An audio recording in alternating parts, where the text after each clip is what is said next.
Hello বন্ধুরা, দেখো আজ আমার ভাইজির ফার্স্ট মকর সংক্রান্তি। আজ পিঠে পুলি বসে বসে খাচ্ছে। দেখো আর আমার পিসি ওকে খাইয়ে দিচ্ছে। ভিডিওটা ভালো করে করা হয়নি আর আমিও করিনি, ভাই পাঠিয়েছে, এই জন্য তোমাদের সঙ্গে শেয়ার করলাম আমার ভাইজির ফার্স্ট পৌষ সংক্রান্তিটা। তোমরা সবাই অবশ্যই কমেন্ট করে জানাবে কেমন হয়েছে। ঠিক আছে বন্ধুরা, টাটা, বাই বাই। ভালো থেকো, সুস্থ থাকো। আর তোমাদের মকর সংক্রান্তিটা কেমন কাটছে অবশ্যই কমেন্ট করে জানাবে।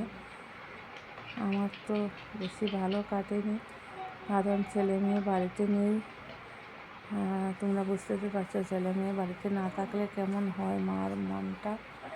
এই জন্য আমি করিনি, কোনো কিছু বানাইও নি। এইরকম আছে। আমার ভাইজি ভাবছে কি সব খেয়ে ফেলবে, কিন্তু এগুলা খেলে তো খারাপ হবে, তাই না বন্ধুরা? দেখো তোমরা ভিডিওটা, একদম ছোট্ট একটা ক্লিপ নিয়েছে, আমার ভাই দিয়েছে তো তাই জন্য।